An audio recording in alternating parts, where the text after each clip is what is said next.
Euzubillahimineşşeytanirracim. Bismillahirrahmanirrahim.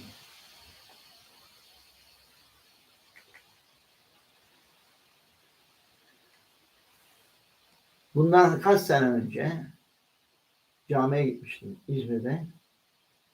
Şeriatı vesaire anlattığım zaman cami hocası dedi ki buraya gelmeden bir cami hocası dini anlatan bir insanı böyle azarlaması doğru değildir. Ben ilahiyat ön lisans okuyorum.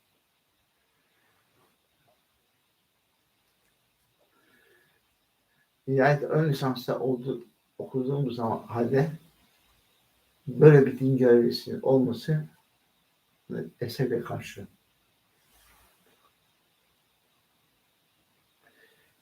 Gene camide olanların bazıları şu. Küçük çocuklar gürültü yaptığı zaman horlanıyor, azar işitiyor. Bu doğru değildir.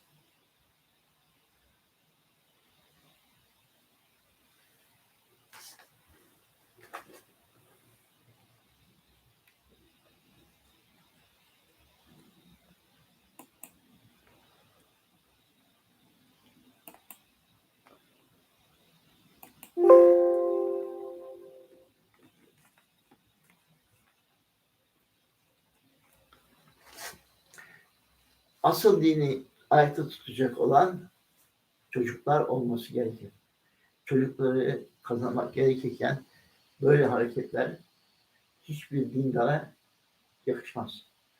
Aynı zamanda cami dediğin zaman camideki insanların birbirini yardımlaşması ve yakınlaşması gerekir.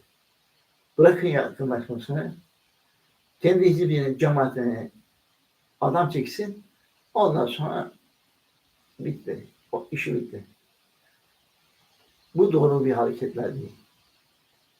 Gene bir cemaat değil de bir hizbe, mezhebe hoşnutluğum olduğu için gittim. Dedim ki herhangi bir sorun olduğu zaman soru sorabilir miyim dediğim zaman ne dediler biliyor musunuz? Biz seninle mi uğraşacağız? İnsan rahatsızlık geçirmiş olabilir.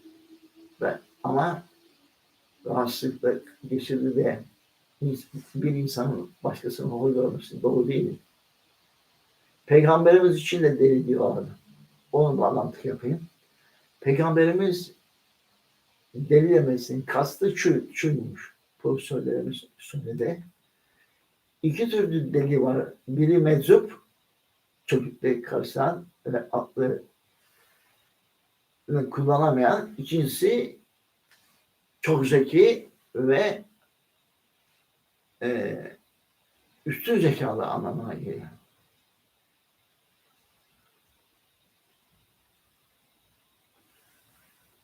Camidekilere gelecek olursak hangi kişiler başka kişiye yardım ediyor? Sadece burada bir imam parası kaldığım için söyledim. Bir gün sonra ihtiyacım kalmadı. Geri verdim parasını. Derneğin parasından verdi.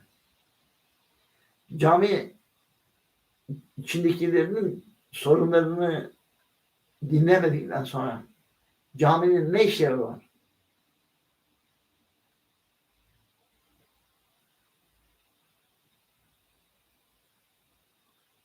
Ben 2. üniversiteye gidiyorum. İnşallah biteceğim. Fakat hiçbir zaman insan kendini övmesi doğru değildir.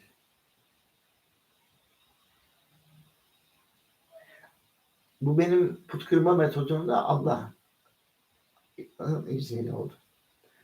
Bir ilham vasıtasıyla oldu ve Allah nasip etti.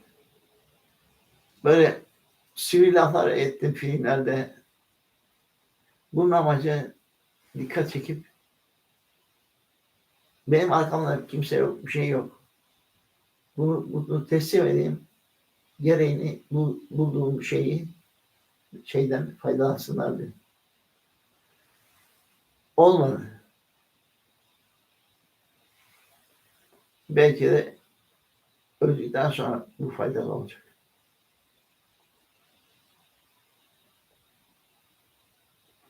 Gelelim tefsir. Bir takım insanlar Allah'ı ve peygamberi put olarak lanse ediyor.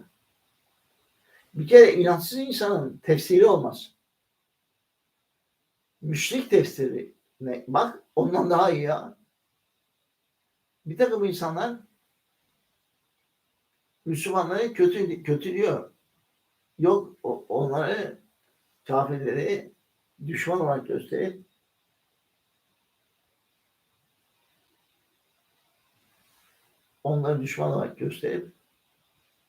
lanse ediyormuşum. Yok öyle bir şey.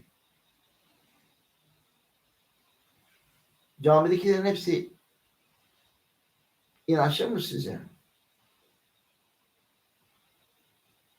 Caminin dışında inançlı olan cami içindekilerden çok daha fazla var. Bunu bilin.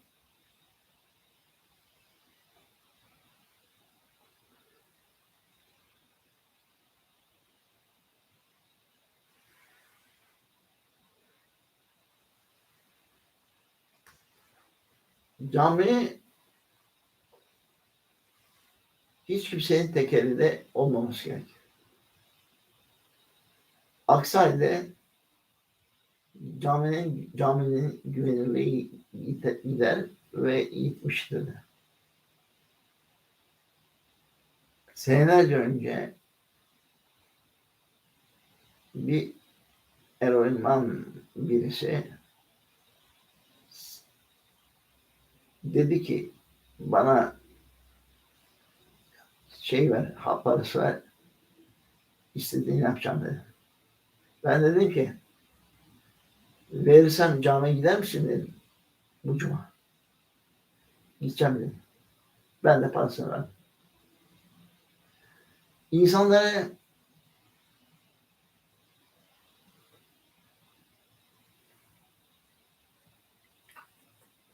atalarıyla beraber dışlamak doğru değildir. Dışarıya yalnız kalmaya mahkum olursunuz. Demin cami ve içindekilerinden bahsetmemin nedeni eğer böyle davranırsanız hiçbir vadeye sap olamazsınız.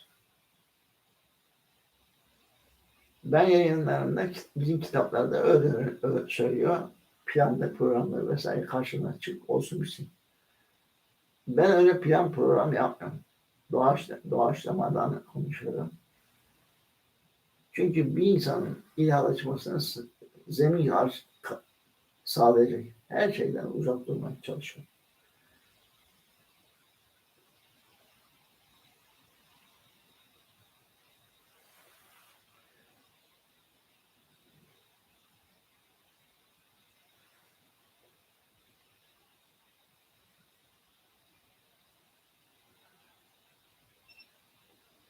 Daha önce söylediğim gibi put kırma metodu çok önemlidir. Din sosyolojisi ve sosyolojide devrim açacak bir yapımdır. Sosyoloji ve din sosyolojide neden devrim yapacak? Çünkü pozitif ilimle dinin ispatı var. Kur'an'ın deneysel olay ispatı filminde bunu görürsünüz.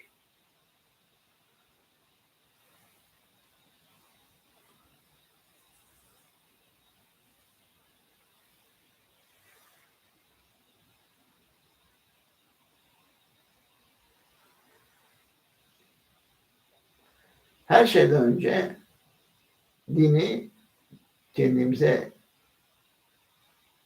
öğretmemiz gerekir. Biz kendimiz iyi olmamız gerekir.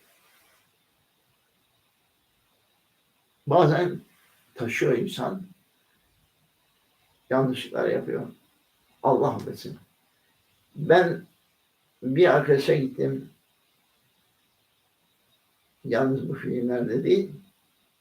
Önüme geçene tevhid akidesini anlatacağım. İçki satan bir arkadaştı. Ben onun günahıyla uğraşmadım. Çünkü onun öyle bir günahı varsa benim de başka bir günahım var. Netice itibariyle döndü. Ya da döndüğünü zannediyorum. En iyisini Allah bilir. Döndüren Allah'tır. Biz anlatırız, tebliğ ederiz. Kur'an-ı Kerim'in deneysel olarak ispatını bildiğim halde hiç kimseye baskı yapamam. Çünkü o cüz'i, onun karşısındakinin cüz iradesi vardır. O cüz iradesine kimse karışamaz. Allah bile karışmaz. Allah dileseydi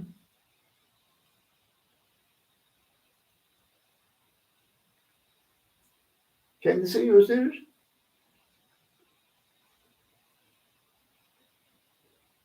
Herkesi secde ettirdi.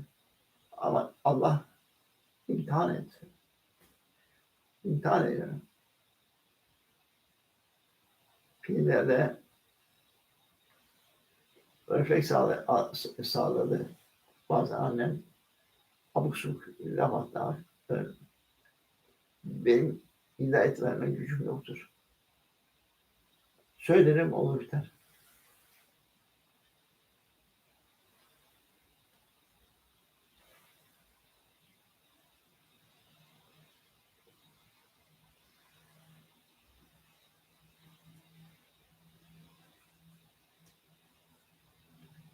Allah işitir ve bilir diyoruz. Peki işitir ve bilir olduğunu herkese açık ve net olarak nasıl izah edebiliriz? Eğer bir insan hiçbir şeye tapmama noktasına getirince ben öyle bir son oldum. Onun devreye Allah giriyor. Allah eksiklerini bir güzel ilham yoluyla aktarıyor. Ben üç gün, 3 gece şartı olmak şartıyla neden olduğunu bilmediğim işliğiyle ilham yoluyla Müslüman oldum. Dinimiz el kesen, baş koparan bir din değildir. Savaşta hiçbir ceza verilemez.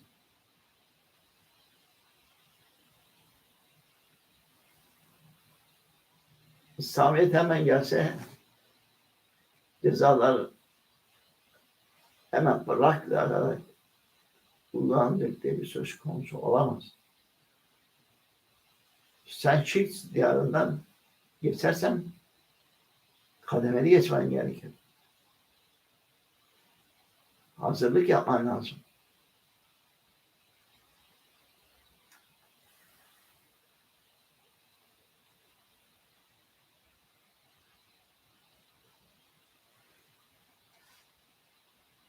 En iyi düşünce nedir?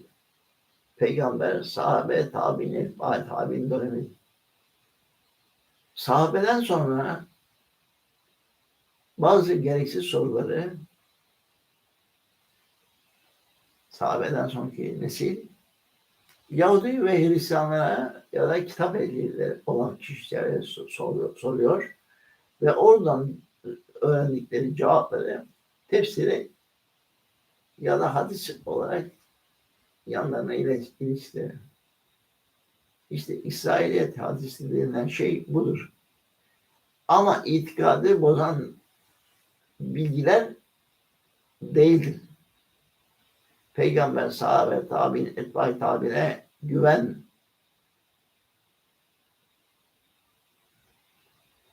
Eğer sen insanlardan bazılarının kafir olarak nitelersen bilmeden, etmeden, eylemeden kendine kafirlik yolu açar. Filmlerimde sevgiden çok bahsediyorum.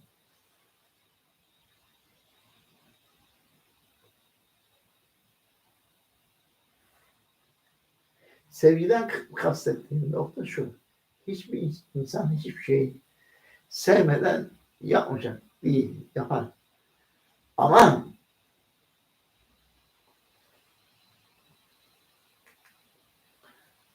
bu kalbi kim yarattı? Allah yarattı. Sen Allah'tan dolayı değil de nefsinden dolayı karını, çoluğunu, çocuğunu, anneni, babanı sevmeye hakkı yok. Burayı dolduracak tek bir şey var. Allah'tır. Allah için sevmek gerekir. Daha önceki konuya geleyim. Din ve sosyolojideki devrimdeki kası deneysel yolda ispatımız vardır. Deneysel yolda ispatımızdaki kası bir insan hiçbir şey tatmama noktasına getirince orada duramayıp insan fıtrattaki din İslamiyet'e dönüyor. Allah içten ve bilendir. Demekteki kasıt şu. Hiçbir şey tam ama noktasında Allah senin eksiklerini 3 gece dayanabiliyorsun en fazla. 3 gün 3 gece bütün ayrıntısıyla şüphelerin dini her şeyi şüphesiz hale getiriyor. Filmin adı ne? Kur'an'ın deneysel olay ispatı. Birinci anlatışta küfre girmeden anlatıyor. İkincisi küfre girerek. Bunu tekrar etmemin sebebi biraz önce yayına bir arkadaş girmişti. Ona atfen tekrarladım.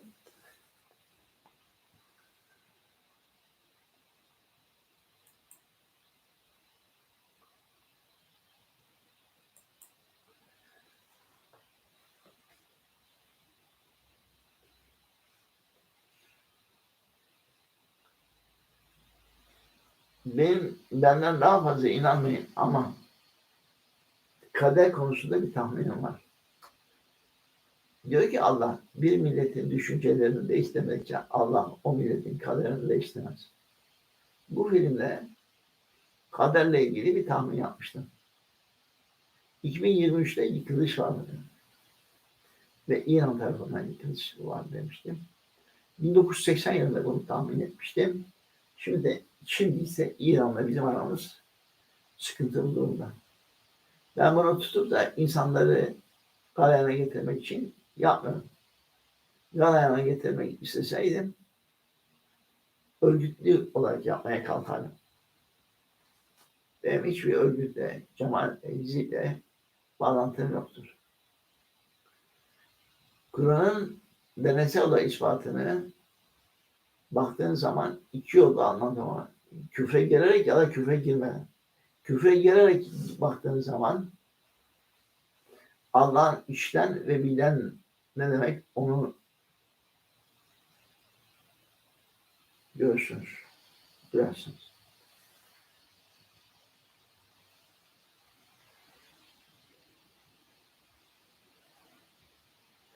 Tekrarlar oldu. Çünkü araya gidiyor bir seyircimiz. Onun için ona ithafen söylüyorum. Sabırla dinlediğiniz çok teşekkür ederim.